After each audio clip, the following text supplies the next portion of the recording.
के रूप में बाबू सावन सिंह जी महाराज विराजमान थे।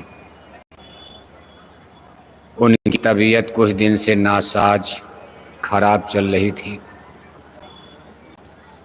पेशाब में उनके खून आ रहा था। कई महीने तक बड़े बड़े डॉक्टर्स, उस जमाने में यूरोप के, जर्मनी आदि के डॉक्टर बुलाए गए। यानी जब देश आज़ाद हो रहा है अभी, चूँकि वह एक स्वयं एग्जीक्यूटिव इंजीनियर थे, ब्रिटानिया हुकूमत में, अंग्रेज़ों के राज में, फौज में इंजीनियर थे, अंग्रेज़ी फौज में। विदेश के डॉक्टर भी उनको नहीं दुरुस्त कर पाए। अंत में उनकी तबीयत बिगड़ती ही जा रही थी। प्रेमियों ने कहा, गुरु महाराज आखिर ये क्या लीला। उन्होंने कहा, अभी मैं ठीक नहीं हो सकता हूँ, समय आने पर मैं अपने आप ठीक हो जाऊँगा। इसमें डॉक्टर वैद्य हकीम कुछ नहीं कर सकते। दुनिया के डॉक्टर लगा दिए जाएं, नहीं ठीक कर पाएंगे। खैर 1947 का दंगा समाप्त हुआ। भारत का पाकिस्तान का बंटवारा हो गया, पूर्वी पाकिस्तान, पश्चिमी पाकिस्तान। आगे चल कर के उनकी तबीयत भी कुछ ठीक हो गई। लोगों ने कहा, हुजूर मौज क्या थी। तो बाबू सावन सिंह जी महाराज ने कहा कि हमारी राधा स्वामी संगत ज़्यादातर पंजाब प्रदेश में, जिसका आधा हिस्सा पाकिस्तान में गया, उसको पश्चिमी पंजाब कहा जाता। आधा हिस्सा भारत को मिला, जिसको पूर्वी पंजाब। यानी इस समय जो भारत का पंजाब है, ये पूर्वी पंजाब है। पंजाब प्रदेश पाकिस्तान में भी है, लेकिन बंटवारा हो गया। पंजाब प्रदेश बहुत बड़ा प्रदेश था, ज़्यादा हिस्सा पंजाब पाकिस्तान में ही चला गया। और वहाँ राधा स्वामी संगत के नामदानी सत्संगी बहुत थे। बाबू सावन सिंह जी महाराज ने कहा, मेरे प्रेमियों का बहुत खून गिरने वाला था। मेरे बहुत से सत्संगी पंजाब में फंस गए थे। उनका कत्ल होता, वो मारे जाते। मेरा एक एक कतरा खून, एक एक बूंद खून जो गिरा है, मेरे हजारों हजार प्रेमियों का कल्याण हो गया, रखाव हो गया, बचाव हो गया। यानी मैंने सूली का कांटा बनाकर उनके जीवन को मैंने सुरक्षित किया है। और वो लोग सकुशल, तमाम सत्संगी बच करके डेरा ब्यास पंजाब पहुंच चुके थे। कहने का मतलब ये है, महापुरुषों का दुख, उनकी तकलीफ, उनकी बला बीमारी रोग दोग को दूसरे परिप्रेक्ष्य में देखा जाता। जितने भी स्पिरिचुअल पावर अवतारी पुरुष इस धरती पर जन्म लिए हैं, सबका इतिहास आप पढ़ोगे, किसी का जीवन सुख से नहीं बीता। आज अपने हिंदुज़्म में, हिंदू धर्म में भगवान राम और कृष्ण को सुपर पावर के रूप में माना जाता। हिंदू लोग भगवान मानते, और उस भगवान के जीवन को जरा आप देखो। हमारा आपका जीवन तो फिर भी कुछ गनीमत है। कहा, करम गति टारे ना हिटरी, मुनि वशिष्ठ से पंडित ज्ञानी, शोध के लगन धरी। लेकिन सीता हरण मरण दशरथ का, वन में विपत पड़ी, करम गति टारे ना हिटरी। राजा जनक ने धर्म गुरुओं से कहा, महाराज ज्योतिष विद्या देख करके, जन्म कुंडली देखकर, समय और नक्षत्र देख करके शुभ मुहूर्त में शादी होनी चाहिए, कि मेरी पुत्री सीता को कोई तकलीफ न मिले। अब उस जमाने के श्रेष्ठ पुरुष वशिष्ठ और विश्वामित्र लगन पत्री देख रहे। राजा जनक की बारात, राजा दशरथ की बारात जनकपुर में कई दिन से रुकी है। कहा, महाराज नक्षत्र तो अभी कल का है, कल का है। कहा कोई बात नहीं, बारात रुकने दो, लेकिन बढ़िया से बढ़िया नक्षत्र देखना, शुभ मुहूर्त देख करके शादी करना, तकलीफ न पड़े। और शादी की गई। राम सीता की जोड़ी अयोध्या लौटती और यहाँ सुख को कौन कहे, महल से निकल कर कहा वनवास हो गया। थोड़े दिन भी महल में रहने का मौका नहीं मिला। महलों के राजकुमार जंगल चले गए। 14 बरस, 12-13 बरस तो मंदाक चित्रकूट में बिता दिया। 1 बरस के लिए नासिक यानी पंचवटी गए। नासिक, गोदावरी नदी के किनारे पंचवटी नासिक में। और तब तक सीता को रावण चुरा ले गए। लक्ष्मण को शक्ति बाण लगता। इधर राम और लक्ष्मण के वियोग में राजा दशरथ मर जाते। और जब रावण को मार करके अयोध्या लौटते हैं, भगवान राम भेष बदल कर जनता में घूम रहे हैं दुख सुख देखने के लिए। कभी साधु बनकर, कभी भिखारी बनकर। पहले जमाने के राजाओं का ये नियम था कि साधु बनकर, भिखारी बनकर रात में अपनी प्रजा में घूमते थे कि भाई जनता हमारे सामने तो कुछ नहीं बोल पाएगी, अगर उसको कोई तकलीफ होगी तो अपने घर में बैठ करके या कहीं चौपाल में, चौक में बैठ करके लोग बात करेंगे, हम सुन लेंगे। हमारी जनता को वास्तव में तकलीफ हो, दिल खोल कर बात करेंगे।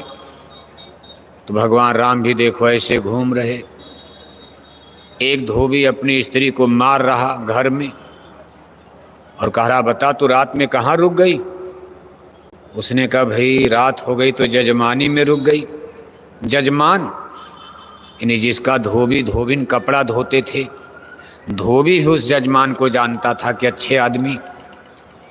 लेकिन धोबी ने कहा ना ना ना, तुमको अब तेरे ऊपर मेरा भरोसा नहीं। तू रात भर रही कहाँ, तू झूठ बोल रही। और देख मैं वो राम नहीं हूँ कि 1 महीना सीता जी रावण के पास लंका में रह गई। अब धोबी को क्या पता था रावण सीता को अशोक वाटिका में रखा था, महल में नहीं ले गया। लेकिन सुनी सुनाई बात, मैं वह राम नहीं हूं। 1 महीना सीता रावण के पास लंका में, और ला करके राम ने स्वीकार कर लिया, अपनी फिर रानी बना लिया। मैं तुमको घर से निकाल रहा, जाओ जहां जाना हो। अब भगवान राम ने ये बात सुन ली। अरे कहा मेरी प्रजा में, मेरी सीता के प्रति लोगों में संदेह, सस्पेंस और संशय है।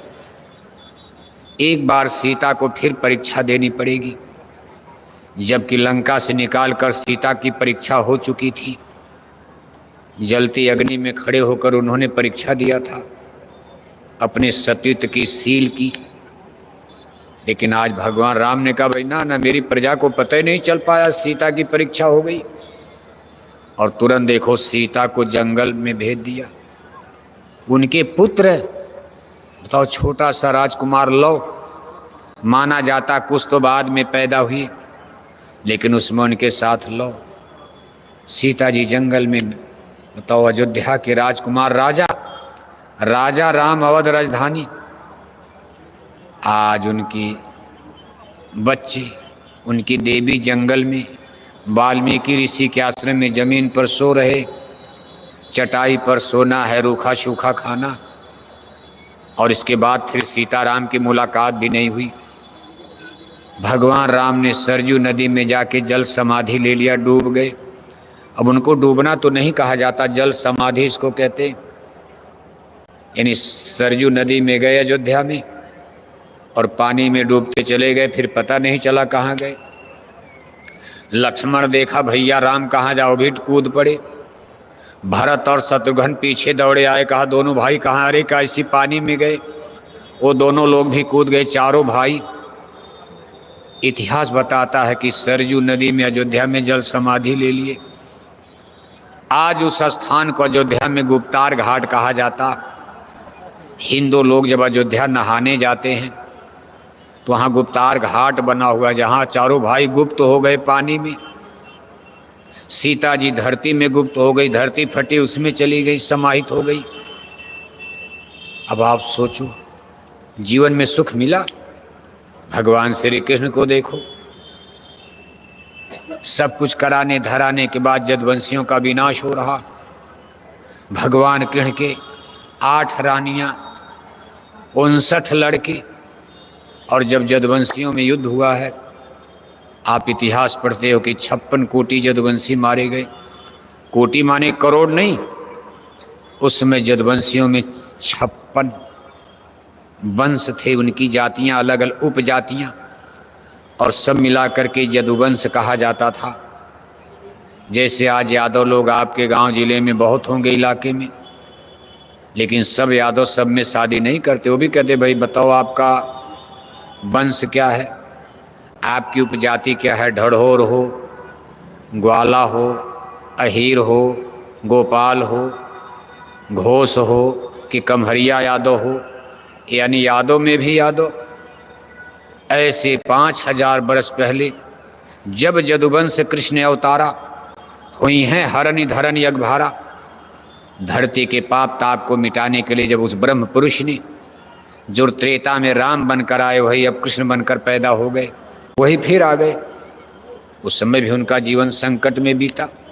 बचपन गाय चराते बीत गया। यही मधुबन जहाँ आप बैठे, इसी को मधुबन कहा जाता। गाय चरा रहे हैं, कहा था भगवान कृष्ण को उन्होंने देखा भी था, नाम भी सुना था। अब राजा राजा लोग तो देख लेते, कहीं शादी ब्याह इधर उधर परिचय हो जाता था। वो भगवान कृष्ण से प्रार्थना कर रही, केशव हमको आप ही स्वीकार कर लो। भगवान कृष्ण अंतर्जामी द्वारिका में बताओ कहाँ, अमरावती नागपुर महाराष्ट्र, और कहाँ गुजरात द्वारिकापुरी। भगवान कृष्ण ने सुन, अंतर्जामी जान गए। सुबह जो है रुक्मिणी पूजा करने मंदिर में, भगवान कृष्ण द्वारिकापुरी से तुरंत पहुंच गए रातों रात। रथ लेकर हाथी घोड़ा से कोई इतनी दूर जाएगा? उन लोगों के पास भी जहाज था, उन लोगों के पास भी उस जमाने में यान था। पलक मारते मारते कहाँ चले जाएं, पातालपुरी अमेरिका चले जाएं। वहाँ खड़े हैं, जब पूजा करने रुक्मिणी आती, हरण कर लिया, हरण कर लिया, लेकर के भागे। फिर युद्ध होता है। शिशुपाल को तो उन्होंने मारा नहीं, लेकिन गिरफ्तार करके छोड़ दिया, और तब से शिशुपाल जलने लगे थे। भाई सही है, कोई बेचारा शादी के लिए तैयार है और उसकी दुल्हन को लेकर के कोई भाग जाएगा, अच्छा लगे उसको, कितनी बेइज्जती लगेगी। शिशुपाल सगी बुआ की लड़की, आज भगवान के अब दुश्मन बन गए। कहा भाई मेरी देवी को तैयारी मेरी थी कि भाई मैं शादी करूंगा और तुम लेकर चले गए। बार बार अपमान करना, गाली देना, ग्वाला है, अहीर है, चरवाहा है, असभ्य है, बदतमीज है, किसी दूसरी की औरत को चुरा लेता, तमाम प्रचार शुरू कर दिया। जैसे कुछ लोगों का काम ही होता है उल्टा प्रचार करना। अपनी बुराई तो समझ में आती नहीं है, अब उनको क्या पता कि ये कैसे खेल हो गया। अंत में देखो शिशुपाल का वध कहाँ किया। राजा युधिष्ठिर के राजसूय यज्ञ में, इंद्रप्रस्थ में जब यज्ञ हो रही थी, अग्र पूजा का प्रश्न आया। उस समय अश्वमेध यज्ञ में प्रथम पुरुष, जिसको समाज में सबसे श्रेष्ठ माना जाता था, पहले उसका चरण धोया जाता था। राजा रानी, जो चक्रवर्ती सम्राट बनने वाले, जिनको सब राजा स्वीकार करेंगे, राजा में राजा, सब मुख्यमंत्री रहेंगे, वो प्रधानमंत्री माने जाएंगे। आज से सभी देश के नरेश आज राजा युधिष्ठिर को अपना सुपर पावर मानेंगे। राजा युधिष्ठिर और रानी द्रौपदी आज उनका चरण धोएंगे, जो श्रेष्ठ पुरुष, उसकी प्रथम पूजा, इसको अग्र पूजा उस समय कहा जाता था। निर्णय हुआ भाई अग्र पूजा किसकी होगी। इस समाज में सबसे श्रेष्ठ कौन है? यहाँ वहाँ कोई गरीब तो था नहीं, सब राजा लोग, महात्मा लोग, विद्वान लोग, ऋषि मुनि ज्ञानी, जो लोग इनवाइट किए गए थे निमंत्रण में, बड़े बड़े लोग। जहाँ इतना बड़ा अश्वमेध यज्ञ, वहाँ कोई किसान मजदूर तो आएगा नहीं, सब देशों के राजा नरेश। आज उसमें चुनाव करना, इसमें श्रेष्ठ कौन है? जिसकी चक्रवर्ती सम्राट राजा युधिष्ठिर भी चरण धोएंगे थाली में पानी लेकर, सोने की थाली में चरण धोया जाएगा और उसका अपने घरों में छिड़काव करेंगे। नाम आया भाई वेदव्यास भी सभा में मौजूद थे। भाई ये इस समय संसार के सबसे बड़े आध्यात्मिक पुरुष हैं, योगी पुरुष हैं, इनकी पूजा हो जाए। व्यास जी ने कहा ना ना ना ना, एक और पुरुष यहाँ मौजूद हैं जो मुझसे भी सुपर हैं। अब एक साधु सन्यासी धर्म गुरु जब कह रहे हैं तो कुछ तो बात होगी। उन्होंने कहा भी वासुदेव श्री कृष्ण मौजूद हैं, इनके सामने हम पूजा के योग्य नहीं, ये हमसे सुपर हैं। सब लोग अवाक हैं, जो जान रहे थोड़ा बहुत उनके बारे में, जो नहीं जान रहे अवाक हो गए। भाई इनकी पूजा, ग्वाला हैं, अहीर हैं, गाय चराने वाले, अभी तो ये उभड़ रहे थे। फिर नाम है अच्छा भीष्म पितामह, जो सबसे बुजुर्ग हैं, ज्ञानी भी हैं। भीष्म पितामह ने कहा ना ना ना ना, वासुदेव श्री कृष्ण के रहते मैं पूजा के योग्य नहीं हूँ। निर्णय हो गया कि वासुदेव श्री कृष्ण की पूजा होगी। सोने की थाल में उनके चरण राजा युधिष्ठिर, उनकी महारानी द्रौपदी धो रहे हैं। और तब तक शिषपाल उठ करके गाली देने लगे, अरे का इस चरवाहे का, देखो सगी बुआ का लड़का ही दुश्मन, अरे का इस चरवाहे की पूजा कर रहे हो आप? यही सबसे बड़ा विद्वान धरती पर है, यही सबसे बड़ा ज्ञानी है। अभी गीता नहीं सुनाया था, ये घटना गीता महाभारत युद्ध के पहले की हो रही है, जब भगवान श्री कृष्ण को अभी बहुत कम लोग परिचित थे, जान रहे थे। कहा भाई इस ग्वाला चरवाहा की पूजा, दूसरे की औरत लेकर भाग जाता है, इतना निम्न कोटि का आदमी दूसरे की स्त्री को चुरा लेता है। भगवान के ने लोग नाराज होने लगे, अरे भाई क्या बक रहे हो आप पागल की तरह? अरे कहा क्या बक रहे हैं? भगवान के ने कहा ना ना ना, आप लोग मत बोलिए, मैं गिन रहा हूं 1 2 3 4। अपनी बुआ को मैंने वचन दिया है कि मैं इसकी 100 गाली को बर्दाश्त करूंगा। बुआ ने मुझसे प्रार्थना किया था कि शिषपाल तुम्हारा दुश्मन हो गया, बराबर तुमको गाली देता फिरता है, बदनामी करता, लेकिन मेरा पुत्र है, कभी उसकी हत्या मत करना, बर्दाश्त कर जाना। भगवान श्री कृष्ण ने कहा बुआ मैं शिषपाल की एक बार में 100 गाली तक बर्दाश्त कर जाऊंगा, लेकिन अगर 101 हो गई तब बर्दाश्त नहीं करूंगा। बुआ ने कहा 100 गाली कहाँ एक बार देगा, अरे 2 देगा, 4 देगा, 10 देगा, लेकिन आज देखो विधि विधान होता, दर्शन लौटेगा ही नहीं, उसका नियम था। चक्षु दर्शन छूट गया और जाकर भरी सभा में शिषपाल का वध हो जाता। उसके सारे सिपाही देखते रह गए, कौन बोलेगा? बड़े आराम से शिषपाल का वध कर दिया था। फिर मगध नरेश जरासंध, जिनकी पुत्री महाराज कंस को ब्याही गई थी, जब भगवान श्री कृष्ण ने कंस को मल्ल युद्ध में पटक के मार डाला। मल्ल युद्ध जिसको, जैसे पहलवान लोग कुश्ती लड़ते हैं तीर तलवार में, मल्ल युद्ध बजनी कुश्ती हो गई। और भरी सभा में यहाँ शिषपाल महाराज कंस को भगवान के ने ऐसे गेंदे की तरह लुका के पटक के मार डाला। रोती ही बेटी मगध जाती है बिहार, पिता जरासंध से कहती कि एक मामूली ग्वाला ने मेरे पति महाराज कंस का वध कर दिया, महाराज कंस मारे गए। अरे कहा कौन ग्वाला है? मथुरा में कौन ग्वाला पैदा हो गया महाराज कंस को मारने वाला? जरासंध ने आक्रमण कर दिया मथुरा पर कि इनको मार डालूंगा। कई बार युद्ध हुआ, बार बार आक्रमण। तो भगवान श्री कृष्ण यदुवंशियों को लेकर यहाँ से बहुत दूर समुद्र के किनारे जाकर के समुद्र में एक टापू था द्वारिकापुरी, मथुरा से सब यदुवंशी जो उनके पक्ष वाले थे 2 गोल बन गई। एक तो महाराज कंस और जरासंध वाली गोल, और एक गोल भगवान श्री कृष्ण की बन गई। सबको लेकर चले गए द्वारिकापुरी। वहाँ जाकर के यादवों की नई राजधानी, एक उनकी शक्ति का केंद्र बनाया। यादवों की शक्ति का केंद्र ट्रांसफर हो गया मथुरा से, अब चला गया द्वारिकापुरी। इसके बाद उन्होंने जरासंध को भी भीम के द्वारा मरवा दिया था। ये सब घटना देखो, सब यादव राजाओं को उन्होंने महाभारत युद्ध के पहले मरवा दिया। क्यों? भगवान श्री कृष्ण जानते थे कि ये सब पापी राजा हैं और जब महाभारत का युद्ध होगा ये सब दुर्योधन के पक्ष में जाएंगे, ये पांडवों का साथ कतई नहीं देंगे, ये सब अधर्मी है। इसलिए ऑपरेशन शुरू से ही प्रारंभ कर दिया कि एक एक को मार डालो पहले धीरे धीरे। इसी काम के लिए दुनिया में जन्म लिया था, यदा यदा ही धर्मश। कहने का हमारा मतलब जिस पर हम कहना चाह रहे हैं, जब वो द्वारिकापुरी में राजा बन गए, सब कुछ सुख शांति से चल रहा। आज उनकी 8 रानियां हैं, 59 लड़के हैं।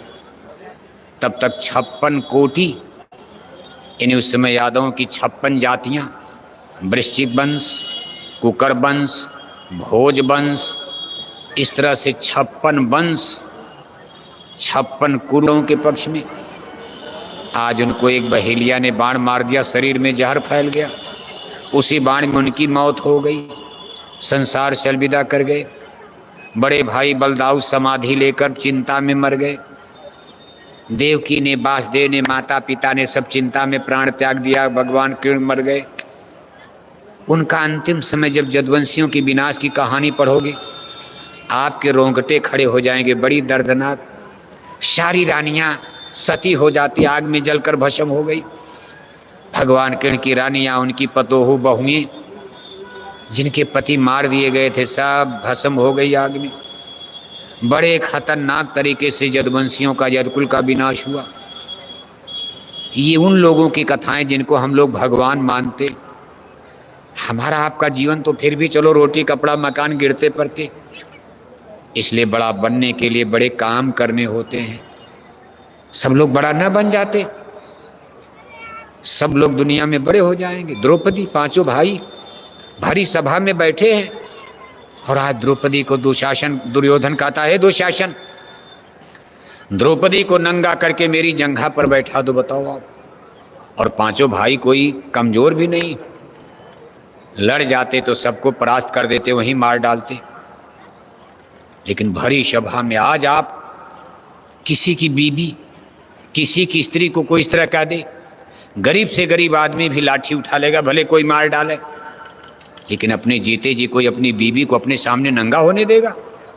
लेकिन आज 5 लोग सभा में मौजूद हैं, द्रौपदी रो रही हैं, चिल्ला रही, बचाओ। लेकिन कुछ नहीं। अर्जुन और भीम को थोड़ा जोश आया, खड़े भी हो गए, कहा भैया बर्दाश्त नहीं। लेकिन धर्मराज युधिष्ठिर ने कहा बैठ जाओ। ये भी तो एक मर्यादा थी, बड़े भाई का आदेश हुआ, दोनों बैठ गए। दोनों का गुस्सा बिल्कुल खत्म हो गया, बैठ गए। कहा भैया जब नहीं चाह रहे बैठ जाओ। कहने का कुल मतलब है महान बनने के लिए महान कार्य करना पड़ता।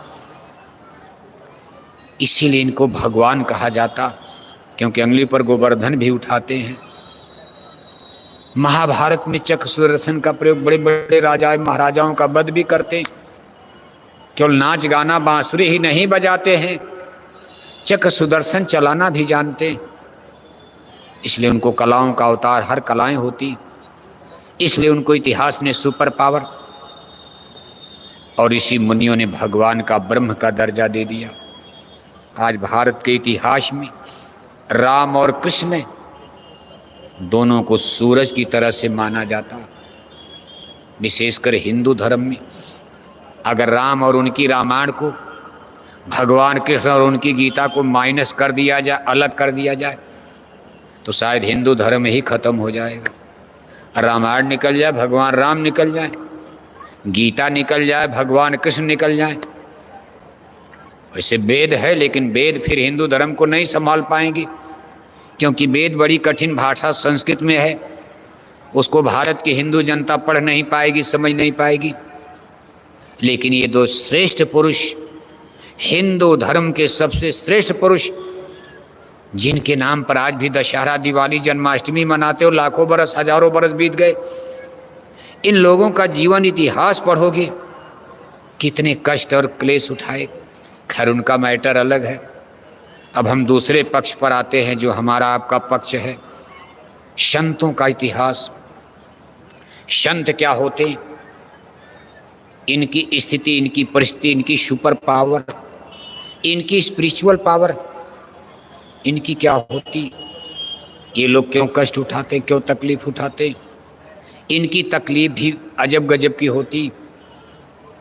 जीवों के उद्धार के लिए संसार में जन्म लेते हैं। और संत उस हस्ती और शक्ति को कहा जाता कि जब काल ब्रह्म निरंजन प्रभु ने जीवात्माओं को ला करके यहाँ घेरे में डाल दिया, अज्ञान अंधकार के बादल छा गए, सूरत देश अपना बिशराना, काल देश घर अपना जाना, काल दिया जीवन को धोखा, चौथे पद से सबको रोका। यानी जीव यहाँ 84 में नरकों में कष्ट और क्लेश भोगने लगे। तब सतपुरुष भगवान को दया आ गई। सन 2012 गुरु पूर्णिमा का कार्यक्रम जुलाई में आया। इस मैदान में 1000-2000 आदमी भी नजर नहीं आते थे। कहने का कुल मतलब कौन पहचान सकता? जिनको अपने परिचय दे दे, दया कर दे, तभी कुछ होता। एक बड़ा सुंदर दृष्टांत आता। एक जगह 4 चोरों की टीम थी। 4 चोरों की संख्या 4 थी। चोरी करने के इरादे से बार बार यहाँ चोरी वहाँ चोरी। एक दिन चोरी करने के लिए एक नगर के बाहर जंगल में अपनी योजना बना रहे थे। उस देश का बादशाह जो आज़ाद के मुसलमान थे, महमूद शाह, बड़ा धर्मात्मा राजा थे। भेष बदल करके जनता में घूमते रहते थे। वैसे घूमते जा रहे तो जंगल में देखा 4 आदमी बैठे। बादशाह वहाँ पहुँचे तो चोरों ने कड़क करके कहा, भाई ठहर जाओ, पहले अपना परिचय दो, आप कौन हो? तो बादशाह भी तो चालाक, राजा कोई बेवकूफ़ होता है। राजा ने जान लिया ये लोग चोर हैं, तो राजा ने भी अपना परिचय दे दिया, भाई मैं भी चोर हूँ, आप लोगों जैसा मैं भी साथी खोज रहा हूँ, आप लोगों के गोल में मिलने के लिए मैं भी आया हूँ। चोरों ने कहा तो बड़ी अच्छी बात, अब हम लोग 5 हो जाएंगे, 4 की जगह हमारी गोल 5 की हो जाएगी। 5 की गोल बन गई। सब लोग बैठ गए, मीटिंग गोष्ठी होने लगी। तो चोरों ने कहा, भाई देखो, अब हम लोग 5 हो गए, इसमें अपना एक सरदार मुखिया मान लिया जाए, कम से कम अपना एक नेता इसमें जो मुखिया रहेगा, सरदार, उसी के आदेश में हम लोग काम करेंगे। कहा मुखिया सरदार माना किसको जाएगा? कहा भाई जिसकी सबसे बड़ी योग्यता होगी उसको मुखिया मान लिया जाएगा। अब सब चोर अपनी अपनी काबिलियत बयान करने लगे। कभी आप अपनी काबिलियत बताओ, आपके अंदर क्या योग्यता, क्या गुण है? तो पहले चोर ने कहा, भाई देखो, मेरे अंदर ऐसी कला है कि मैं सूंघ करके बता सकता हूँ कि माल कहाँ है, किस अलमारी में, किस तिजोरी में कहाँ माल है, ज़मीन में कहाँ है, मकान में कहाँ, मैं सूंघ करके बता सकता। चोरों ने कहा बड़ी अच्छी बात है, हमको तो ऐसे साथी की ज़रूरत पड़ेगी, नहीं तो हर अलमारी तोड़ना पड़ेगा, हर घर खोदना पड़ेगा। आप सही शिनाख्त परिचय दे दोगे, कम से कम मेहनत में ज़्यादा लाभ का। ठीक। दूसरे चोर से पूछा गया, भाई आप अपनी कला बताओ। दूसरे चोर ने कहा, ये मेरे पास वो कला है कि मैं जब कमंद लगाता हूँ, कमंद माने रस्सी फेंकना, घर की मकान के छत पर, छज्जे पर की लगा कर रस्सी फेंक दिया, उसको पकड़ करके चोर चढ़ते हैं। कहा मैं ऐसी कमंद लगाता हूँ कि एक बार लगा दिया, सैकड़ों लोग चढ़ जाएं छत पर, मकान पर, कमंद टूटेगी नहीं, रस्सी हटेगी नहीं। कभी ये भी बड़ी अच्छी कला, चलो आपकी भी कला ठीक है। तीसरे चोर से कहा गया, भाई अपनी काबिलियत बताओ। तीसरे चोर ने कहा कि मैं जानवर की बोली पहचानता हूँ, जानवर क्या कहता है मैं वो भी समझ जाता हूँ। कहा भाई आपकी भी काबिलियत ठीक है। चौथे चोर से कहा गया, आप बताओ, जिस दिन हम लोग फांसी पर लटकाए जाएंगे उस दिन टेढ़ी दाढ़ी काम आएगी? तो बादशाह ने कहा बिल्कुल दोस्त, सबको मैं फांसी से उतरवा दूँ, केवल दाढ़ी हिला दूंगा, बोलूँगा कुछ नहीं, मेरी दाढ़ी हिल जाएगी, फांसी से उतर जाओगे। चोरों ने कहा बस सरदार आप ही रहोगे, हमारी गोल में सरदार लायक आप ही हो। सरदार अब कहा सरदार ये बताओ, सरदार से पूछा जा रहा, सरदार ये बताओ आज चोरी कहाँ किया जाए। बात करते करते आधी रात हो गई, थोड़ी देर में भोर हो जाएगी, सिपाही जग जाएंगे, 2-3 घंटे का समय, कहीं चोरी तो कर लिया जाए। तो देखो बादशाह ने कहा देखो सामने बादशाह महमूद का महल है, आज हमारी इच्छा है कि बादशाह के महल में चोरी कर लिया जाए। चोरों ने कहा आप पागल हो गए हो, अरे बादशाह महमूद के इतनी मलट्टी फौज गारद लगी है, सिपाही लगे, वहां परिंदा पर नहीं मार सकता, और आप करो बादशाह के महल में चोरी कर लिया। अरे कहीं गांव में चलो, जंगल में।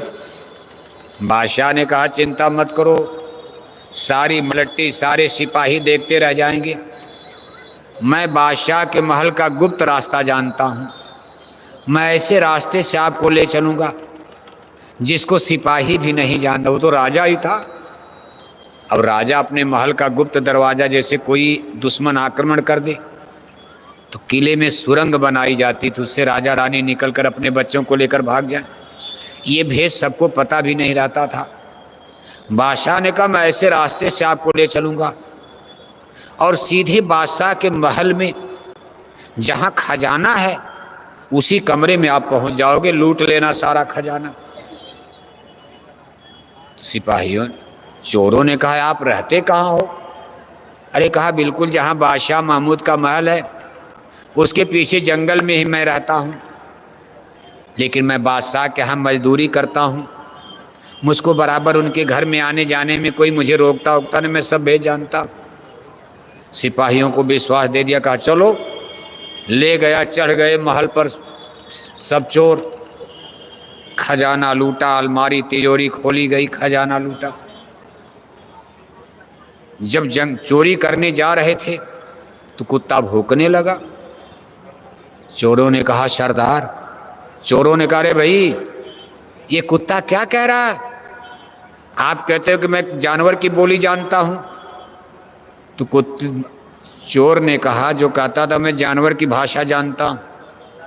कहा भाई ये कुत्ता तो ये कह रहा है चोरों में बादशाह महमूद भी है, इन 5 चोरों में एक बादशाह भी है, सावधान इस 5 चोरों में एक बादशाह भी है। तो बादशाह ने कहा तुम गलत हो। बादशाह ने कहा तो गड़बड़ हो जाएगा, भेद खुल जाएगा। बादशाह ने कहा तुम फेल, यहाँ कहाँ बादशाह आएगा, बादशाह चोरी करता है, इतना ईमानदार राजा महमूद चोरी करेगा? तुम्हारी बात गलत, कुत्ता गलत बोल रहा, तुम गलत नहीं समझ पाए कुत्ता की बोली। अब उसको तो डांट टोट करके ख़त्म कर दिया। गए, कहा भाई बताओ खजाना कहाँ है? चोर ने कहा देखो सूम कर भाई अलमारी तिजोरी में हीरा जो कीमती है, सोना चांदी क्या करोगे, बहुत बोझा हो जाएगा, हीरा लाल माला माल हो जाओगे, एक एक मिल जाएगा। तोड़ दिया हीरा, सब लूट लिया, हीरा पन्ना पुखराज। आए जंगल में बंटवारा हुआ, 5 हिस्सा लगा, राजा का भी हिस्सा लगा, खुशी खुशी दे दिया, बराबर बराबर 5 हिस्सा। सरदार थे तो कुछ ज़्यादा ले लिया, भाई सरदार हैं। इसके बाद चला चली की बेला, बादशाह ने कहा रे भाई, सरदार ने कहा बादशाह ने भाई अपना अपना परिचय तो बता दो, पता होता कल फिर कहाँ मिला जाएगा, चोरी किया जाएगा। सभी चोरों ने खुशी खुशी अपना नाम पता एड्रेस कहा।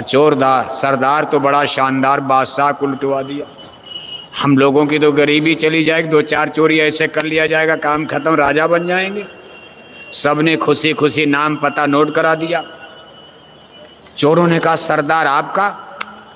कहा बस वही बादशाह के बगल में जंगल में मेरी झोपड़ी है, और हमारा पता क्या करोगे, इसी स्थान पर मैं मिलूंगा जब चाहोगे, इसी स्थान पर मैं कल फिर मिल जाऊंगा। साए बैठे हैं, पहचानना कठिन था, लेकिन चोर की कला थी। चोर मुस्कराने लगा। जब ये बिल्कुल अब फांसी पर चढ़ेंगे, सिपाही रस्सी खींचने वाले फांसी पर लटका दो। चोर ने हंसते हुए कहा हुजूर अरे अब तो दाढ़ी हिला दो, एक बार अपनी दाढ़ी हिला दो, नहीं तो हम लोग तो मरे, अब दाढ़ी हिलाओ। बादशाह हंसने लगा। अरे कहा बस दाढ़ी हिलाया, सिपाही रुक गए, कहा ठहर जाओ, इनको फांसी से नीचे उतारो। चारों चोर फांसी से नीचे बादशाह के कदमों में गिर गए। कहा हुजूर, हम जानते नहीं थे कि आप महमूद शाह बादशाह हो, हम तो सोचे थे आप कोई भिखारी चोरही आदमी हो, लेकिन आपने बड़ी तरकीब से हम लोगों को जाल में फंसा दिया। बादशाह ने कहा फंसा नहीं, तुम्हारा जीवन मैंने बदल दिया, अब तुम मेरे चोर नहीं मेरे दोस्त बन जाओगे, तुम मेरे महल में रहोगे, मैं तुमको नौकरी चाकरी पर लगाऊंगा, सुंदर घर मकान दूंगा, बढ़िया तनख्वाह दूंगा, तुम्हारे बाल बच्चों का गुजर बसर आराम से होगा, लेकिन अब तुम कभी चोरी मत करना। चोरों ने कहा हुजूर, जब इतना बड़ा सम्मान हमको बादशाह महमूद दे रहे हैं, धन भी मिलेगा मान सम्मान भी मिलेगा, अब हमको चोरी करने की क्या जरूरत है। कहने का मतलब यह तो एक दृष्टांत है। इसी तरह से मौला आदमी बनाया, अपना भेद उन्होंने खुद गाया। इसी तरह से सतपुरुष भगवान मनुष्य शरीर में आकर हम अधर्मी पापी संस्कारहीन दुष्ट नीच सबके झुंड में सबके बीच में सबके ऐब को जानते हैं, लेकिन हमारी तरह से ही हिल मिल कर रहते हैं। हम आप सोचते बिल्कुल हमारी ही कैटेगरी के हैं, लेकिन उनकी कैटेगरी बड़ी ऊंची होती। एक बार दाढ़ी हिला दें, जीव का नरक 84 कट जाएगा, लेकिन आदमी उनको मनुष्य ही मानकर चलो भाई, यही कहते भाई यही मानो आप। कहते भाई इन संतों की गति, जब संत यहाँ पधारे बड़े प्रश्न हुए। संतों से प्रश्न हुआ कि महाराज आप कौन हो, कहाँ के रहने वाले हो, आप यहाँ कैसे। उन्होंने कहा भाई हमारा ये देश नहीं है, हम आए वही देश से जहाँ तुम्हारा धाम, तुमको घर पहुँचाओना एक हमारे काम। फिर उन्होंने आवाज़ लगाई, धाम अपने चलो भाई, पराए देश नहीं रहना, काम अपना करो जाई, पराए काम नहीं फंसना। तो जीवों के अंदर एक जागृति आई, क्या आप किस घर की बात कर रहे हो, क्या ये हमारा घर नहीं, मथुरा हमारा नहीं है, दिल्ली बम्बई हमारी नहीं है, यहाँ के लोग हमारे नहीं हैं। अरे महाराज हम तो इन्हीं को अपना मान कर चल रहे, खेती हमारी है, गन्ने का खेत हमारा, बाजरा का खारा कितनी दूर, खोजे सूरत न पावे मूर, कहीं मुकाम मंजिल का पता नहीं चलता। महाराज आप स्वर्ग वाले हो, बैकुंठ वाले हो, ब्रह्मपुरी विष्णुपुरी शिवपुरी, जन्नत बहिष्ठ इंद्रलोक, देवताओं के राजा इंद्र। ना ना ना ना, ये मेरा कोई देश नहीं, ये मेरा मंजिल मुकाम नहीं है, ये तो बहुत नीचे है। अरे कहा महाराज हम तो इसके आगे जानते ही नहीं, वही है। आम जनता को तब इसके आगे क्या पता, स्वर्गवास स्वर्गवास स्वर्गवास। कोई हिंदू घर में मर गया, इसके आगे कोई जानता ही नहीं। जो भी मरता गया एक ही गाना गाओगे, हमारे दादाजी का क्या हो गया, स्वर्गवास, दादी मर गई स्वर्गवास, पिताजी मर गए स्वर्गवास, माताजी मर गई स्वर्गवास, जितने लोग मरते गए स्वर्गवास। और संत सदगुरु कह रहे भाई ये नहीं, आपका देश इसके बहुत ऊपर है। अब देखो उसका बड़े प्यार से परिचय दे रहे हैं।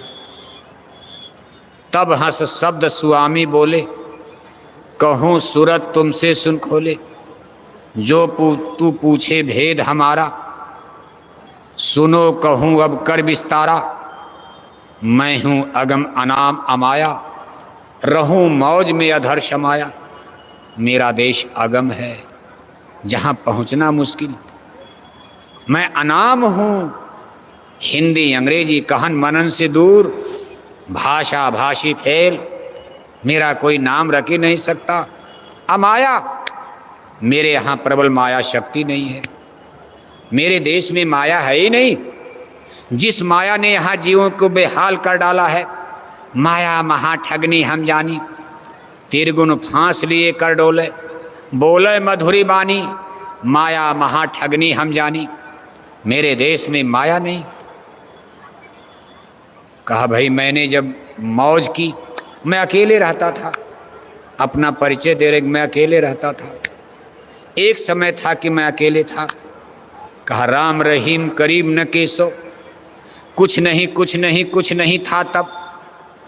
न राम थे, न हिंदुओं के रहीम थे, न करीम थे, न केसो थे, न अल्लाह थे, न खुदा थे, न कुरान था, न पुराण था, न वेद था, न कतेब था, न धरती था, न सूरत था, न स्वर्ग था, न नरक था, न ईश्वर थे, न ब्रह्म थे।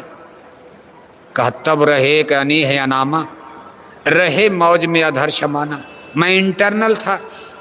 अधर समाना माने अंतर्मुख, यानी हमारी जो फोर्स ताकत अंतर में सिमटी, बहिर्मुख नहीं।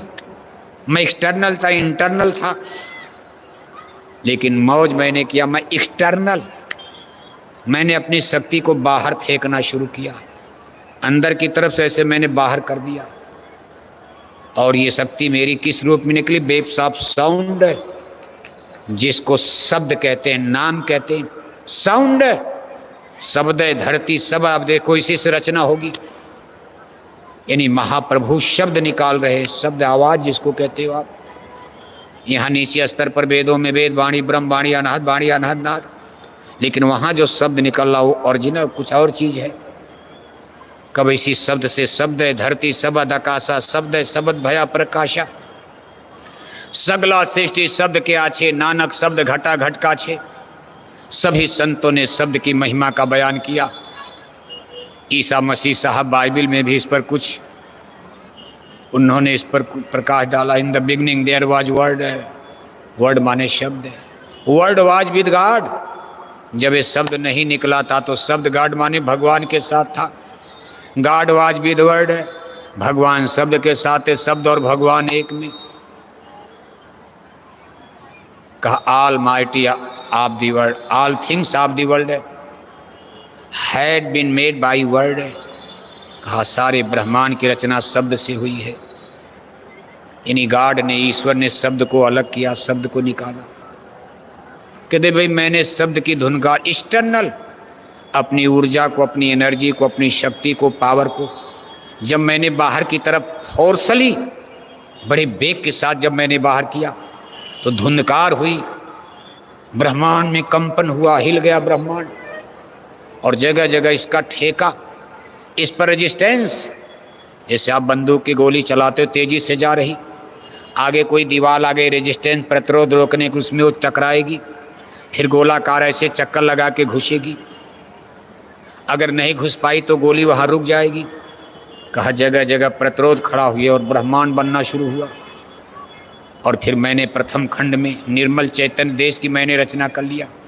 मैं 1 से 4 हो गया। कहा प्रथम यगम रूप में धारा, दूसर अलग पुरुष हुआ न्यारा, तीसर सत्य पुरुष में भया, सतलोक मैं ही रच लिया। इन तीनों में मेरा रूप, तहाँ से उतरी कला अनूप। का इन तीनों में मैं प्रकट हो गया, मैं 4 रूप हो गया, मेरे 4 रूप बन गए। कहा सत्पुरुष, अलग पुरुष, अगम पुरुष और अनामी पुरुष। पहले मैं केवल एक था, मुझको अनामी, कोई नाम नहीं, कोई मेरी लंबाई चौड़ाई नाप नहीं, यहीं तक लोग। इसको निर्मल चैतन्य देश, ये रचना का सबसे सुपर खंड है। इसमें 4 मंडल आते हैं, सतलोक, अलख लोक, अगम लोक, अनामी लोक। इसको निर्मल चैतन्य देश बेशुमार, यहीं के लिए कहा जाता कोटिन सूरज चाँद सितारे, रोम रोम में करें उजारे। बताओ, जिस पुरुष के रोम रोम में करोड़ों सूरज चांद होंगे, उनके शरीर के रोम को कि गिनो आप, और उस रोम रोम में करोड़ों सूरज चांद का गणित लगाओ, उनकी कितनी बड़ी शरीर होगी।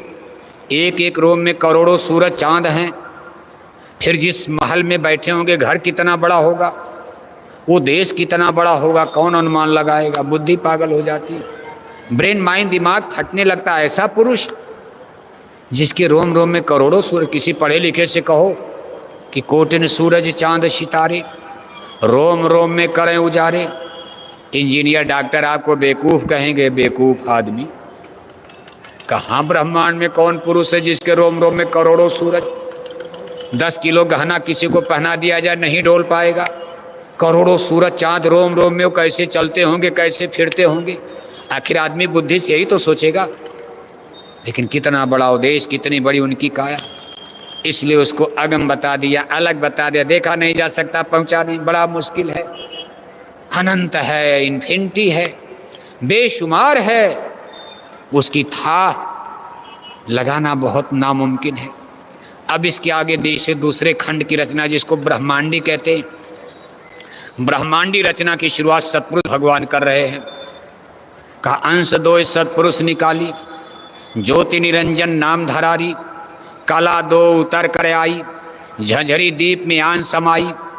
यहाँ बैठ त्रिलोकी रची, पांच तीन की धूम तब मची। सतपुरुष भगवान ने इस कलात्मक ब्रह्मांड की रचना करने वाले पुरुष को सतपुरुष भगवान कहते। इन्होंने अपने अंश से दो कला उतारी, एक ज्योति और एक निरंजन। ज्योति शक्ति, माया शक्ति, जिनको हिंदू ग्रंथों में आप अष्टांगी अनेक नाम से अब जाना जाता। अष्टांगी देवी आदि शक्ति, माया आदि शक्ति दुर्गा, और ज्योति निरंजन को हिंदू लोग ईश्वर, सत्यनारायण स्वामी, ठाकुर जी भगवान, मुसलमान इनको खुदा, जैन मत वाले तीर्थंकर, ईसाई लोग इनको गॉड। ये तमाम धर्मांतर में इसी पुरुष की पूजा में लोग लग गए। कौन? ज्योति निरंजन। ये सबसे नीचे आए। ये सतपुरुष भगवान के 16 पुत्रों में सबसे छोटे पुत्र है। कहा नीचे आकर के अब यहाँ क्या करेंगे ये? इसे नीचे तीसरी रचना है, जिसको अंडी रचना कहते। अभी देखो, व्यापक ब्रह्म निरंजन भगवान सतपुरुष भगवान के सबसे छोटे पुत्र है। रचना के तीसरे खंड की, इस ब्रह्मांड के तीसरे खंड की रचना प्रारंभ कर रहे हैं। कहा यहाँ बैठ त्रिलोकी रची, पांच तीन की धूम तब मची। इनको 5 तत्व और 3 गुण का मसाला मिल गया। इससे इन्होंने अंडी रचना प्रारंभ कर दिया, जिसमें स्वर्ग, वैकुंठ, देवी देवता, ये सब ब्रह्मा विष्णु शंकर सब देख रहे हो आप। इसके बाद सबसे नीचे रचना है मृत्युलोक। रचना का 4 स्तर हो गया, यानी ये स्थूल रचना, पिंडी रचना, दूसरी अंडी रचना स्वर्ग वैकुंठ, तीसरी ब्रह्मांडी रचना, और चौथे रचना का खंड सतलोक से अनामी तक। कहा इसीलिए कहते काल दिया जीवन को धोखा, चौथे पद से सबको रोका। यानी ये चौथा पद सतलोक, जो चौथे खंड की रचना, वो जीव भूल गए। जीव चले 84 राही, इसी में जन्म मरण में भटक रहे।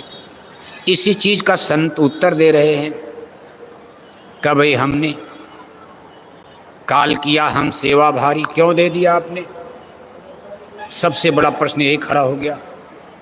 जब सुरतों ने कहा महाराज ये सब रचना तो हो गई, और कुल मिलाकर पता चला आप ही ने कर दिया है सब तमाशा। फिर हम तो सतलोक में थे, आप करे भाई आप भी वहीं थे, तो आपने हमको यहाँ कैसे भेज दिया? क्यों भेज दिया? कारण क्या था? क्यों मोहि डाला काल लोक में, अति भरमाया हर्ष शोक में। अब क्यों आए मोह चितावन, सुंदर रूप धरा मन भावन। आपने हमको काल लोक में क्यों भेज दिया? हम सतलोक में रहते थे, अनामी तक हमारा आना जाना था, कोई रोक टोक नहीं थी, चारों धाम अपना था, हम सुख से रहते थे। आपने रचना का विस्तार क्यों किया? और विस्तार किया तो हमको क्यों भेज दिया इस काल जाल में, जन्म मरण में? क्यों मोहि डाला काल लोक में, अति भरमाया हर्ष शोक में। हम कभी रोते हैं, कभी यहाँ थोड़ा देर हंसते हैं, फिर रोने लगते, कोई मर गया, कोई विपदा मुसीबत एक्सीडेंट, रोना पड़ता। आपने ऐसे जंजाल में हमको क्यों भेजा? और अगर भेज दिया, हम तो आपको भूल गए थे, हमको पता नहीं आप कौन हो, हम कहाँ के रहने वाले। फिर आपने आकर के हमको जगह क्यों दिया? तूने मेरी लगन लगाई रे फकीरवा, मैं सोवत रही मोह नींद में, सबदन मारी जगाई फकीरवा। आपने हमको क्यों जगाया? हम तो इसी में झूल रहे हैं। अब का आए मोह चितावन, सुंदर रूप धरा मन भावन। इतना सुंदर मनमोहनी रूप बनाकर, संत रूप बन करके मनुष्य का रूप धारण करके आप हमको अब जगाने क्यों आए? क्या जरूरत पड़ गई हमारी? क्या हमारे बिना आपका देश नहीं चल रहा है, या हमारे बिना आपका कोई घाटा हो रहा? आप तो सर्वस्व हो, सर्वस्वामी हो, हमारी कोई मतलब नहीं है, फिर आप हमको क्यों जगाने आ गए, क्यों लेने आ गए? तब संत महापुरुष कहते, भाई कि ये सब रचना हमने कुछ, हमारी भी ऐसी परिस्थिति आ गई, उसका देखो उत्तर दे रहे हैं। कहा जब हमने अपने 16 पुत्रों को जन्म दिया, सबसे छोटे पुत्र निरंजन हमसे जिद कर गए, जिद करके समाधि लगा लिया, तपस्या करने लगे।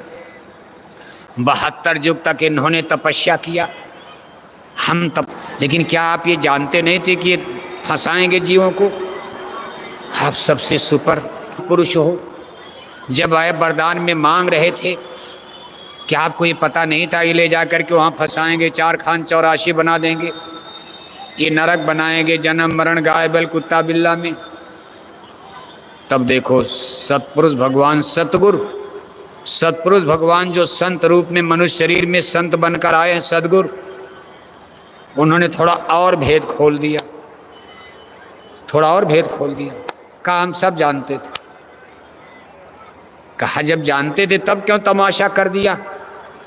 तब देखो उन्होंने भेद खोल दिया। कहा काल रचा हम समझ बूझ के, बिना काल नहीं खौफ जीव के, जान बूझ हम लीला ठानी, मौज हमार हुई सुनबानी। कहा ये सब मेरी मौज मर्जी से हो गया, ये जितना तमाशा देख रहे हो सब मैंने किया है। क्यों कर दिया आपने? क्यों आखिर कर दिया आपने इतना बड़ा तमाशा? और आज सूरतें नरकों में 84 में कष्ट भोग रही। इसका उत्तर भी संतों ने ब्रीफ में, अभी तो संतों का इतिहास बहुत थोड़ा है, बहुत खुलासा तो नहीं, गुरु महाराज के वचन के मुताबिक थोड़ा बहुत संतों का जो उन्होंने सुनाया, बताया, समझाया कि भाई आप जीवात्माएं सुरतें जब सतलोक में थी, इन सुरतों में कुछ बदहोशी थी, इनके अंदर कुछ कमियां थी। जैसे घर में कई बच्चे हैं, एक बच्चा बीमार हो गया, उसको अस्पताल ले जाना पड़ेगा, नहीं तो सब बच्चे बीमार हो जाएंगे, छुआछूत लग जाएगी। कहा इन सुरतों में जो पेदी में पड़ी थी, इनमें कुछ विकार कूड़ा कचड़ा था, कहा इसको दूर करने के लिए हमने कर दिया। काल रचा हम समझ बूझ के, हम तो मार नहीं सकते थे, हम आपको सजा नहीं दे सकते थे, क्योंकि मैंने आपको अपनी कोख से जन्म दिया था। वो दयालु, उसको दयाल देश कहा जाता, दयाल देश, इसलिए काल देश बनाना पड़ा, जहाँ मारो काटो ऑपरेशन करो। सब लोग डॉक्टर का काम नहीं कर सकते। आपको चाकू दे दी जाए, जरा पेट फाड़ो किसी का, आपके हाथ से चाकू गिर जाएगी, बेहोश हो जाओगे, लेकिन डॉक्टर सटासट चाकू लेकर के पेट फाड़ेगा, गला काटेगा। और देखो ले जाकर के कितने लोग फांसी पर चढ़ा देते एक्सीडेंट में पुलिस वाले। आप किसी का खून एक्सीडेंट देख करके आप पागल होकर गिर जाओगे, आंख बंद करके भाग जाते हो, लेकिन पुलिस के सिपाही कितने जीवट के होते, हड्डी हड्डी चूर हो गई, खून बह रहा, खोपड़ी पर ट्रक चढ़ गई, चूर चूर है, उठा करके बोरा में भर के गाड़ी में लाद कर ले जाते हैं पोस्टमार्टम में।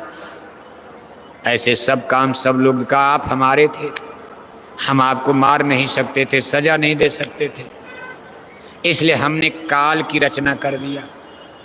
कभी इन लोगों को आप ले जाओ मार काट करके, इनका ऑपरेशन करके ठीक करके हमारे सतलोक में इनको वापस लाया जाएगा, क्योंकि आप सतलोक में ठीक नहीं हो सकते थे। जो विकार, जो गंदगी थी वहाँ, हमने यही कहा जाओ नीचे, इस गंदगी को छोड़ करके चले आना। अब शर्त यही, गंदगी छोड़ दो आप। गंदगी क्या है? काम है, क्रोध है, लोभ है, मोह है, अहंकार है, बैर है, ईर्ष्या है, निंदा है, चुगली है, रगड़ा है, झगड़ा है, मान है, सम्मान है, जाति है, बिरादरी है, धर्म है, मजहब है, ऊंचा है, नीचा है, खाना है, सोना है, इंद्री भोग है। ये सब मन का विकार, पॉइजन है, रसायन है। इसी ने सतलोक से निकलने का कारण बन गया। आप कहोगे ये रसायन वहाँ कहाँ से आ गया, तो यहाँ कहाँ से आएगा? यहाँ तो कुछ था ही नहीं, धरती थी ही नहीं। यहाँ काम क्रोध लोभ अहंकार कहाँ से आएगा? ले करके सुरतें यहाँ आई हैं। और ये मसाला जिसका जब छूट जाएगा बिल्कुल निर्मल पवित्र हो जाओगे। शरीर निर्मल नहीं, मन निर्मल हो जाए। मन न रंगाए रंगाए जोगी कपड़ा। मन निर्मल करते नहीं, शरीर को सजाते हैं बजाते हैं। कहा नहीं नहीं, मन को निर्मल करो, उनको मेरे पास लाना। इसलिए आज कंडीशन यही है। और इसको निर्मल करने के लिए देखो सत्संग और ध्यान भजन सुमरन जो आप करते हो, और प्रमुख चीज़ है गुरु भक्ति, गुरु आदेश का पालन। जब आप गुरु आदेश के पालन में लगोगे आपकी वृत्ति उधर जाएगी, तो इससे आपकी मैलाई, मन के कूड़े कचड़े गंदगी की सफाई होती। जन्म जन्म के कर्मों की काई कट कट करके गिरती है। दरबार का हुक्म का पालन करोगे आपको जो भी दरबार का हुक्म, जिसको गुरु भक्ति कहते आदेश का पालन, कभी उस पर कमेंट नहीं करना चाहिए। जो आपसे हो सके। आप मान लो खुरपी चलाना चाहते हो, आपसे कोई कहे फावड़ा चलाओ, कैसे चलाओगे आप? आर्डर भी आपके लिए उतने दिया जाएगा जितना कर सकते हो। तन की सेवा, धन की सेवा, जो भी आपसे, यही तो भक्ति है। तन की सेवा, धन की सेवा, आप जो कुछ करते हो तन धन से, ये सब आपकी गुरु भक्ति में दाखिल होता। फिर इससे आपके भजन में जोड़ा जाएगा, फिर आपका भजन बनेगा। इसलिए आप गुरु आदेश का, गुरु दरबार के हुक्म का पालन सबको करना लाजमी है। अभी नहीं कि किया भी नहीं, दो चार का मन और गड़बड़ कर दिया। वैसे आप कर रहे हो, आज 50 बरस बीत गया, आप इतना चंदा चुटकी दान दक्षिणा दे रहे हो, तो क्या 50 साल में गुरु दरबार में दान दक्षिणा देने में आप गरीब हो गए? कोई सत्संगी तो गरीब नजर नहीं आ रहा। सब आगे बढ़ रहे हो। आपको भी कार मिल गई, मोटरसाइकिल मिल गई, आपकी भी कोठी हवेली बन गई, आपके भी बेटा बेटी अच्छे कपड़े पहन रहे, अच्छा भोजन, तो गरीब तो बने नहीं आप। 50 साल दान दक्षिणा देने के बाद जब आप गरीब नहीं बने, अमीर बनते जा रहे हो, अब क्यों सोचते हो कि रोज रोज सेवा देंगे गरीब हो जाएंगे? कभी कभी आपको सस्पेंस संशय होता कि हर महीने सेवा, ये सेवा, ये सेवा, ये सेवा, हम गरीब हो जाएंगे। नहीं, आप कभी गरीब नहीं होगे, देते रहोगे सेवाएं, मिलती रहेंगी दुआएं, दरबार की दुआ बरकत मिलती रहेगी। इसलिए जब भी दरबार से कोई हुक्म हो, आपके ब्लॉक अध्यक्ष, आपके जिला अध्यक्ष, आपके न्याय पंचायत अध्यक्ष मथुरा दरबार का रजिस्टर लेकर आपके पास जाएं, कुछ आप उसमें डाल दिया करो, खाली हाथ मत लौटाया करो।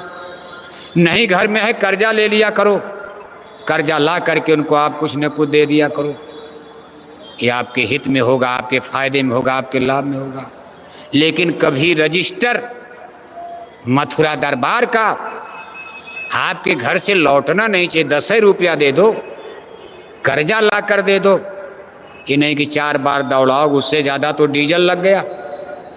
50 रुपया दोगे, 200 रुपया का अध्यक्ष का डीजल खर्च करवा दिया, ऊपर से डांट भी देते हो, क्या बार बार आते हो, रोज सेवा रोज सेवा। इसलिए प्रेमी भाई बहनों, आपके हित में होगा, आपके लाभ में है। देते रहोगे सेवाएं, मिलती रहेंगी दुआएं, दया दुआ बरकत दरबार से मिलती रहेगी। आप सब लोग इस पर इसमें देखो, भूषा सेवा, गल्ला सेवा अप्रैल मई में प्रमुख रूप से चला जाता। ये दोनों सेवाएं ऐसी हैं जो मानसून गिरने के बाद बरसात हो जाएगी, भूसा सड़ने लगता, नहीं खरीदा जा सकता। गल्ला आप भेजोगे, बरसात में कूड़ा कीड़ा मकोड़ा घुन पाई लग जाएगा, सड़ जाएगा। जितना दिया नहीं उससे ज़्यादा मथुरा में नुकसान कर दोगे। इसलिए दोनों सेवाएं, गल्ला और भूषा सेवा, अप्रैल मई में हर साल ये महीना गल्ला सेवा भूषा सेवा का होता। साथ ही साथ गुरु महाराज के ज़माने में स्थापित चीज़ें, धर्मार्थ धर्मादा खाता में देखो, स्कूल, इधर अस्पताल, इससे कितने लोगों का लाभ फायदा भला हो रहा। आपने उसमें भी दान किया, अस्पताल में। स्कूल बन रहा बना, उसमें भी आपने दान किया, आज भी कर रहे हो आप। हम इसके लिए आपको धन्यवाद देते। आप ही लोगों के दान दक्षिणा चंदा चुटकी से मिशन का इतना बड़ा कार्य, मथुरा का, खेतौरा का, आपके ज़िले में भी आश्रमों के सब खर्चे बर्चे सब कुछ, साथ ही साथ प्रचार प्रसार भंडारा, पूज्य महाराज जी के छोटे बड़े काफिले, सब आप ही लोगों के दान दक्षिणा चंदा चुटकी से आगे चल रहा। ये सब आपकी भक्ति में जोड़ा जाएगा। कभी रंज मत होना कि कभी मान लो कोई घटना हो गई, कोई मर ही जाए, आप कहोगे दान दक्षिणा का क्या लाभ मिला। अरे दान दक्षिणा देकर मरोगे, आपकी आत्मा को नरकों से बचाया जाएगा, जन्म मरण से बच जाओगे। सत्संग सुनकर लौट रहे, एक्सीडेंट हो गया, मर गए, मान लो कभी कभी घटना हो जाती, दुनिया वाले कहेंगे सत्संग में गए थे मर गए, गुरु ने नहीं बचाया। अरे भाई गुरु आत्मा को बचाएंगे, शरीर तो मरना ही मरना है, जिस दिन मरना है मरना है। लेकिन सत्संग सुनकर जा रहे, एक्सीडेंट हो गया, पिक्चर देखकर नहीं जा रहे थे, सिनेमा देखकर नहीं जा रहे थे, चोरी कत्ल डकैती करके नहीं जा रहे थे। चोरी कत्ल डकैती करके गए, एक्सीडेंट में मरे, नरक जाएंगे। लेकिन वो सत्संग सुनकर जा रहे थे, एक्सीडेंट हो गया, आज उस आत्मा को नरकों से बचाया जाएगा, जन्म मरण से छुटकारा मिलेगा, जाचार खान 84, गाय बैल कुत्ता बिल्ला बनने से बचाया जाएगा। सत्संग महिमा है अति भारी, पर कोई जीव मिले अधिकारी। सत्संग की महती महिमा को कभी कम करके नहीं आंकना चाहिए। बड़े भाग्य पायो सत्संगा, विनय प्रयास हो भवभंगा, सत्संग दुर्लभ संसारा, निमिष दंड भरे को बारा, तात स्वर्ग अपवर्ग सुख, धरिय तुलाई के अंग, तुले न ताहि सकल मिली, जो सुख लो सत्संग। इसलिए कितनों गर्मी आप डटे हो, भाग्यशाली हो। कितने लोग देखो गर्मी से डर जाते, कभी बरसात गुरु पूर्णिमा आएगी बरसात से डर जाएंगे, भंडारा आएगा का सच्चा सही भेद आप इसको गौर से सुनना, अपने घरों में जाकर करना। मंदिर में पूजन अभी 9:30 बजे के करीब प्रारंभ होगा, आपके पास समय है। बारी बारी से, एक बार की नहीं, कल दिन भर चलेगा, परसों बारी बारी से लोग आते रहेंगे जाते रहेंगे। गर्मी बहुत ज़्यादा है, थोड़ा सा धीरे धीरे सब लोग, धक्का मुक्की नहीं, सबको मिलेगा। ये नहीं कि पहले ले लोगे ज़्यादा लाभ हो जाएगा, बाद वालों को कम मिलेगा, ये तो भाव पर होता। इसलिए आप लोग आराम से थोड़ा स्नान करके, कोई बीमारी है बुखार है, थोड़ा पानी से पोंछ लेना, कपड़ा बदल लेना, और मंदिर में पूजन करीब 9:30 बजे पूज्य महाराज जी पूजन प्रारंभ करेंगे, प्रसाद बनेगी और रात में प्रारंभ हो जाएगी बंटना शुरू। रात भर बटेगी, कल दिन भर बटेगी, परसों फिर 21 तक। आप इस प्रसाद को, दया दुआ बरकत की प्रसाद को ग्रहण करना। लौटते समय जो लोग खेतौरा नहीं गए, खेतौरा जन्मभूमि,